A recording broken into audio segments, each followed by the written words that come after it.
আসসালামু আলাইকুম। আমার নাম আতিফ সুমার।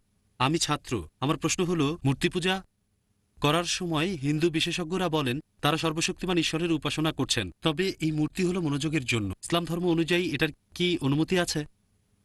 ভাই, আপনি প্রশ্ন করলেন, হিন্দু বিশেষজ্ঞরা এটা মানেন যে মূর্তি পূজা করা ভুল। তবে ঈশ্বরের কাছে প্রার্থনা করার সময় মূর্তি রাখা হয় মনোযোগ দেওয়ার জন্য। তারা মানেন ঈশ্বরের প্রতি মূর্তি নেই, তবে মূর্তি হলো মনোযোগের জন্য। এটা সঠিক কিনা? এইসব হিন্দু বিশেষজ্ঞরা হিন্দু ধর্মগ্রন্থ পড়েছেন, আর এই বিশেষজ্ঞরা মানেন সর্বশক্ত ঈশ্বরের কোনো প্রতিমূর্তি নেই। তারা যেটা বলেন, যেসব মানুষ সচেতনতার নিচু স্তরে রয়েছে তাদের মনোযোগের জন্য মূর্তির প্রয়োজন হয়।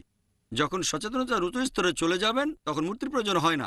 আমি এই পণ্ডিত আর বিশেষজ্ঞদের বলবো যে যেসব মানুষ সচেতনতার উঁচু স্তরে তাদের মনোযোগের জন্য মূর্তি লাগে না। আমরা মুসলিমরা অলরেডি সেই উঁচু স্তরে পৌঁছে গেছি, আমাদের মনোযোগের জন্য মূর্তির প্রয়োজন হয় না।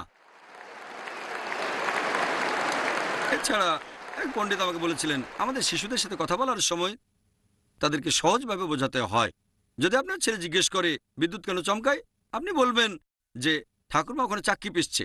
বিদ্যুৎ চমকাচ্ছে কারণ ঠাকুরমা চাক্কি পিষছে, স্বর্গে বসে ঠাকুরমা ময়দা গুঁড়ো করছে। আমি বললাম, ইসলাম অনুযায়ী আমরা মিথ্যে বলতে পারি না, ঠাট্টা করেও না। যদি আমার ছেলেকে বলি বিদ্যুৎ চমকাচ্ছে কারণ ঠাকুরমা চাকি পিষছে, যখন সে স্কুলে যাবে তখন জানতে পারবে যে বিদ্যুৎ চমকানোর কারণ হচ্ছে গরম বাতাসের আয়তন বেড়ে যাওয়া।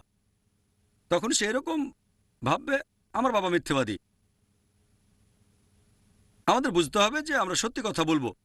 পণ্ডিত আর বিশেষজ্ঞরা বলেন যে নিচু স্তরে মনোযোগের জন্য মূর্তির প্রয়োজন, উঁচু স্তরে গেলে মূর্তির প্রয়োজন হয় না। যেমন আমরা ক্লাস 2তে যখন পড়ি তাহলে দরকার হয়, উঁচু স্তরে গেলে দরকার হয় না। আমি তাদের বলি, ধরেন আমি একজনকে অঙ্ক পড়াচ্ছি ক্লাস 2তে। যখন আমরা অঙ্ক পড়াই তখন বলি 2+2=4। এখন 2+2 এটা ক্লাস 10-এ উঠলেও সেটা 4, গ্র্যাজুয়েশনেও 4, পিএইচডি করলেও সেটা 4ই থাকবে। কোনো সাবজেক্টের মূল শিক্ষাটা একই রকম থাকে। 2+2=4 হোক সেটা ক্লাস 2তে, ক্লাস 10-এ, গ্র্যাজুয়েশন অথবা পিএইচডিতে। ব্যাপারটা একেবারে পরিষ্কার। পবিত্র বেদে, হিন্দুদের ধর্মগ্রন্থে বলা হয়েছে যে ঈশ্বরের কোনো প্রতিমূর্তি নেই। এটাই মূল শিক্ষা। মূল জিনিসটাকে বদলাতে পারবেন না। কেউ যদি আমাকে বলে যে ক্লাস 2তে 2+2=5, আপনি ছেলেকে বলবেন না চিন্তা করো না, ক্লাস 10-এ উঠলে তোমাকে বলবো 2+2=4।